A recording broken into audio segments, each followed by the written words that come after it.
hope you all are doing well. See, previously આપણે તમારું principles of marketing એનું unit number 3 એમાં આપણે ડિસ્કસ કરતા હતા about the types of buying motive. એમાં આપણે પેટ્રોનેજ બાઇંગ મોટિવ્સ જે છે એના ઉપર ફોકસ કરતા હતા. Fine. Now we have been given rational patronage buying motives. એમાં ઇમોશનલ મોટિવ આપણે ડિસ્કસ કરી લીધા. How emotion is concerned with shop, its ambience, its way of displaying goods. Fine. The recommendation of our close people such as friends, relatives, family members. Fine. Imitation. કોઈએ લીધું એટલે આપણે લેવું છે એ પ્રમાણેનું. ફાઇન. કોઈ પ્રેસ્ટીજ એટલે કે મોટી બ્રાન્ડનો શોરૂમ છે તો એનાથી આપણે કનેક્ટેડ હોઈએ. ફાઇન. અને એની એ જ શોરૂમમાંથી પર્ટિક્યુલર પ્રોડક્ટ્સ બાય કરીએ છીએ. Then comes to habit. Fine. Habit જે છે એ તમને આની અંદર આપેલી છે એન્ડ અકોર્ડિંગલી તમને એને રિલેટેડ ઇન્ફોર્મેશન પણ આપેલી છે. આગળ તમને કીધું છે રેશનલ પેટ્રોનેજ બાઇંગ મોટિવ. બરાબર. રેશનલ બાઇંગ મોટિવ કેવા હોય છે, કેવા વેની અંદર વર્કઆઉટ કરે છે એને રિલેટેડ ઇન્ફોર્મેશન તમને આપેલી છે. ઇમોશનલ જોઈ લીધા. Let us focus over to the rational. એમાં ફર્સ્ટ તમને કીધું છે કન્વીનિયન્સ. બરાબર. તમારું બ્રાન્ડ લોયલ્ટી માટેનું કારણ એ જ હોય છે કે એ બ્રાન્ડ તમારા માટે મોસ્ટ કન્વીનિયન્ટ વસ્તુ છે. બરાબર. એટલે કે તમને સૌથી વધારે ફાયદો આપનારી વસ્તુ છે. And that's why you are particularly buying it. બરાબર. ફર્સ્ટ જે તમને આપેલું છે કન્વીનિયન્સ, એ એટલા માટે જ તમને આપેલું છે કારણ કે તમારા માટે એ વસ્તુ ઇઝી ટુ યુઝ છે. That's why you are store concern or particularly brand concern. Fine. અને એ જો તમારા માટે કોઈ કન્વીનિયન્સ ક્રિએટ નહીં કરે then you are particularly not going to buy from that particular store. Fine. તો પછી તમે સ્ટોર કન્સર્ન કે બ્રાન્ડ કન્સર્ન હશો. એક વસ્તુ હું તમને કહી દઉં કે when you are going for brand it always gives you convenience or real satisfaction. લોકો આટલા બ્રાન્ડ કોન્શિયસ હોય છે એના પાછળનું કારણ પણ એક જ છે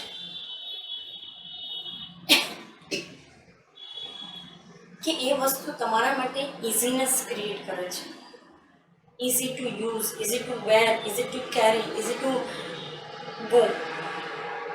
Fine. સેકન્ડ તમને આપેલું છે લો પ્રાઇસ ચાર્જ બાય શોપ.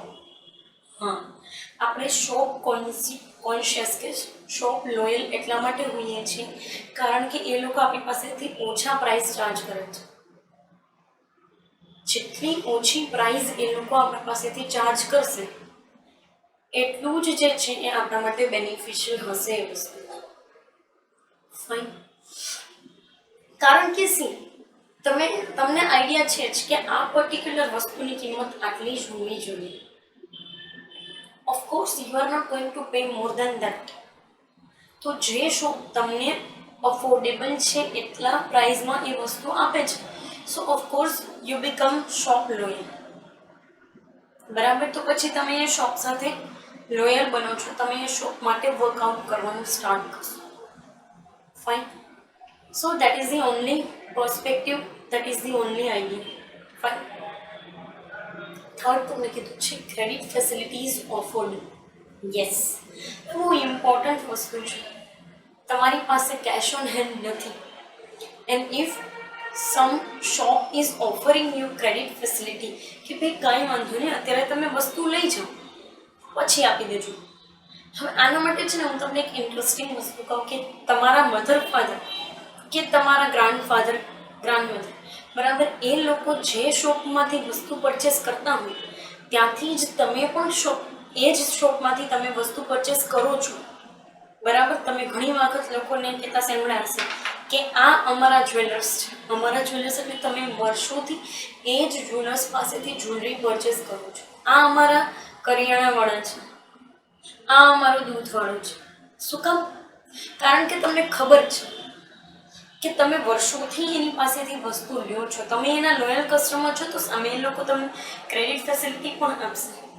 એ કરિયાણાવાળા કે જેની પાસેથી તમારા દાદા દાદીની વસ્તુ લેતા હતા, તમારા મમ્મી પપ્પા વસ્તુ લે છે અને તમે વસ્તુ લેશો તો એ લોકો તમને ઉધારમાં છે ને 3-3, 4-4 મહિના સુધી ઉધારમાં માલ આપશે, ઉધારમાં વસ્તુ આપશે, કરિયાણું આપશે. કેમ? કારણ કે તમે એના લોયલ કસ્ટમર્સ છો. અને લોયલ કસ્ટમર માટે દરેક શોપ, દરેક ઇન્ડિવિજ્યુઅલ શોપ જે છે એ રેડી જ હોય છે વસ્તુ ઓફર કરવા માટે. ફાઇન. સો એક પર્સપેક્ટિવ તમને આની અંદર આપેલું છે. And we always tend to use things, or we always tend to go for the things that are beneficial to us.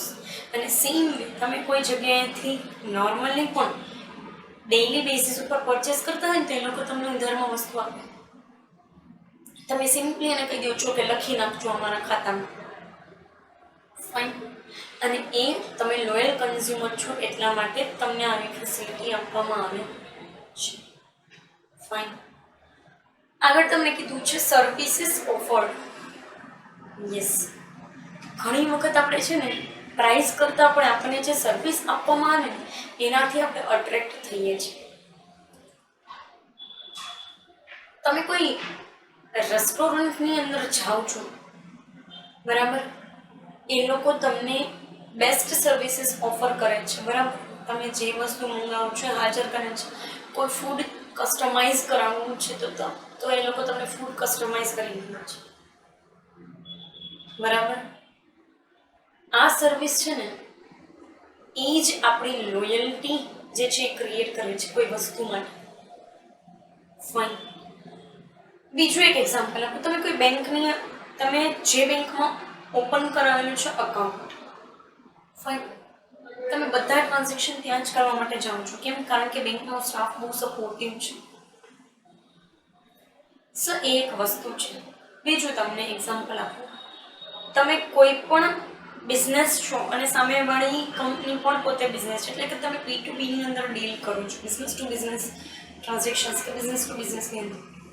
હવે આમાં છે ને તમે પર્ટિક્યુલરલી એવી કંપની પાસેથી વધારે માલ મંગાવશો કે એની પાસેથી ફ્રિકવન્ટલી જે છે તમે માલ મંગાવશો. શું કામ? કારણ કે એ કંપની તમને, એવી કંપની કે જે તમને બહુ સારી સર્વિસીસ આપે છે, એની પાસેથી તમે ફ્રિકવન્ટ બાઇંગ કરશો. ફરી પાછું એક એક્ઝામ્પલ આપું. તમે કોઈ બસની અંદર ટિકિટ બુક કરાવી હતી અને turn out to be the nice service. કોઈ ટ્રેનમાં ટિકિટ બુક કરાવી હતી, turn out to be the nice one. Fine. તો તમે ફરી પાછા જ્યારે જશો ત્યારે તમે એ જ પર્ટિક્યુલર બસ બુક કરશો અથવા તો ટ્રેન બુક કરશો. તમે કોઈ ફ્લાઇટમાં જાઓ છો કોઈ જગ્યાએ તો તમે એ જ ફ્લાઇટ બુક કરશો. ફાઇન. કારણ કે તમને એ સર્વિસ ગમેલી છે. And that particular thing creates loyalty. Fine. આગળ તમને કીધું છે એફિશિયન્સી ઓફ સેલ્સમેન. હા, ઘણી વખત તમે જોયું હશે કે સેલ્સમેન લોકો હોય ને એ લોકો તમને એટલી સારી સર્વિસ આપતા હોય ને કે તમે કંપની સાથે કન્સર્ન હોય કે ના હોય, એ પર્ટિક્યુલર સર્વિસ પર્સન સાથે કે એ પર્ટિક્યુલર સેલ્સમેન સાથે કન્સર્ન છો કે ભાઈ એ ભાઈ આપણા ઘરે આવી અને કોઈ વસ્તુને ફિક્સ કરી જાય છે તો એ સારી જશે. ફાઇન. સો સેલ્સમેનની એફિશિયન્સી. ઘણી વખત તમે કોઈ પર્ટિક્યુલર સ્ટોર વિઝિટ કરો છો, ભલે તમારા ઘરે આવીને કોઈ વસ્તુ ન વેચે તો પર્ટિક્યુલર સ્ટોરની અંદર તમે જાઓ છો, એ વ્યક્તિ તમને A to Z તમારે જે જોઈએ છે એ પ્રોડક્ટ બતાવે છે. એમાં વેરાયટી પણ બતાવે છે, પેટર્ન્સ પણ બતાવે છે, કલર્સ પણ બતાવે છે. એન્ડ આફ્ટર ઇટ એ લોકો તમને ઘણું સારું પેકેજિંગ પણ કરી આપે છે.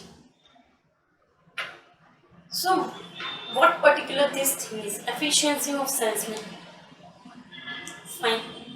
અને આ વસ્તુ જે છે બહુ ઇમ્પોર્ટન્ટ છે આપણા રેશનલ પેટ્રોનેજ બાઇંગ.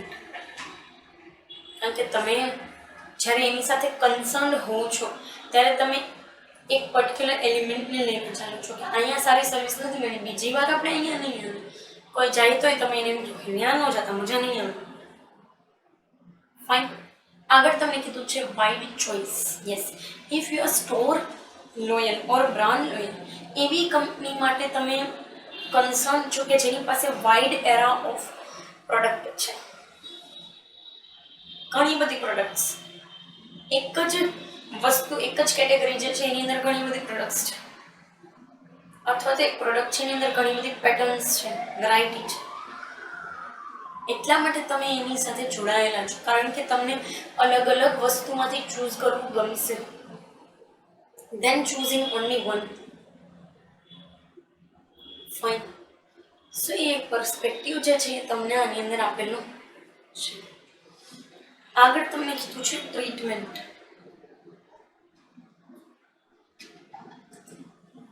ટ્રીટમેન્ટ કયા કેસીસની અંદર? તમે કોઈ સેલોનમાં જાઓ છો, કોઈ બ્યુટી પાર્લરની અંદર જાઓ છો, અહીંયા ટ્રીટમેન્ટ શબ્દ એ લોકો જે કાંઈ પણ તમે ટ્રીટમેન્ટ કરાવો છો એને કેર સાથે હેન્ડલ કરે છે, then it will be our rational thing. અને એ જગ્યાએ આપણે ખાસ બ્યુટી પાર્લર અને સેલોન વસ્તુ એવી છે કે એ જગ્યાએ ખાસ આપણે એ જ પર્પઝથી ગયેલા હોય છે કે આપણને સારી ટ્રીટમેન્ટ મળે. ફાઇન. હવે આના રિલેટેડ બીજું તમને એક્ઝામ્પલ આપું. તમે કોઈ બહુ મોટા 5 સ્ટાર રેસ્ટોરન્ટની અંદર ગયા છો, તો તમે ટ્રીટમેન્ટ પણ એ જ પ્રમાણે એક્સપેક્ટ કરતા હો. યસ ઓર નો? જો એ પ્રમાણે ટ્રીટમેન્ટ મળે છે તો જ તમે એ જગ્યાએ જાઓ છો, વિઝિટ કરો છો, અધરવાઇઝ નહીં. બીજી એક વસ્તુ કહું કે તમે ક્યારેય બી કોઈ પણ એવી કોઈ પ્રાઇવેટ ઇન્સ્ટિટ્યુશન છે કે જે ફાઇનાન્શિયલ સર્વિસ પ્રોવાઈડ કરે છે, હવે એ લોકો તમારી પાસે ડોક્યુમેન્ટ જે છે એ એવી રીતે માંગે છે કે જે પ્રોપર વે નથી, બરાબર? તો એ કેસની અંદર તમને જો સારી ટ્રીટમેન્ટ નહીં મળે તો તમે બીજી વાર જશો નહીં. જવાનું તો દૂરની વાત છે, તમે એની સાથે કન્સર્ન પણ નથી હવેથી. ફાઇન. સો એક પર્ટિક્યુલર વસ્તુ છે. આગળ તમને કીધું રેપ્યુટેશન ઓફ ધી શોપ. અહીંયા બ્રાન્ડની રેપ્યુટેશનની વાત નથી, એ તો રેપ્યુટેડ જ હોય તો જ બ્રાન્ડ બની હોય. શોપની રેપ્યુટેશનની વાત કરીએ છીએ. રાજકોટની અંદર ફેમસ કિરણ ઇલેક્ટ્રોનિક્સ શોપની રેપ્યુટેશન છે. પૈન ફર્નિચર શોપની રેપ્યુટેશન છે. શિલ્પા લાઇફસ્ટાઇલ શોપની રેપ્યુટેશન છે. ફાઇન. બ્રાન્ડની રેપ્યુટેશન કલ્યાણ જ્વેલર્સ, જોયા લુકાસ, આ બધી બ્રાન્ડની રેપ્યુટેશન છે. તનિષ્ક, બરાબર? But I nation it is shop's reputation. Fine. So there is a difference between brand and shop's reputation. આ જે મેં તમને એક્ઝામ્પલ આપ્યા કે કિરણ ઇલેક્ટ્રોનિક્સ, પરીન ફર્નિચર, કોઠારી ડિપાર્ટમેન્ટલ સ્ટોર કે શિલ્પા લાઇફસ્ટાઇલ, બરાબર? આ બધી છે ને એ શોપની રેપ્યુટેશન છે. And people also concern with shops reputation, બરાબર? આ બધી એવી શોપ છે કે જે વર્ષોથી જ છે અને વર્ષોથી એક જ પ્રકારની જે છે પ્રોડક્ટની કેટેગરીની અંદર ડીલ કરે છે. ફાઇન. સો એક પર્સપેક્ટિવ છે કે જેને આપણે લઈ શકીએ, બરાબર? તો આ હતું રેશનલ પેટ્રોનેજ બાઇંગ મોટિવ. દરેક અલગ અલગ વસ્તુ આપણે રેશનાલિટી થ્રુ જઈએ છીએ અને આપણે એને પર્ટિક્યુલર કેટેગરીની પ્રોડક્ટને બાય કરીએ છીએ. ફાઇન. કન્વિનિયન્ટ કેટલી છે, પ્રાઇઝમાં કેવી પડે છે, શોપ કેવી છે, શોપ તો ઠીક, સર્વિસીસ કેવી મળે છે આપણને કોઈ જગ્યાએ. ફાઇન. એ દરેક વસ્તુ જે છે એને ધ્યાનમાં લઈ અને આપણે બાઇંગ કરીએ છીએ. So this is all about the patronage buying motive, બરાબર? કમિંગ સેશનની અંદર ડિસ્કસ કરશો about the buying decision process, બરાબર? શું છે અને કેવી રીતે છે. બાઇંગ બિહેવિયરની પ્રોસેસ આપણે જોઈ લીધી, આ બાઇંગ ડિસિઝનની પ્રોસેસ છે. So don't confuse between these two. One particular આ સેશન માટે અહીંયા સુધી રાખીએ. Thank you so much.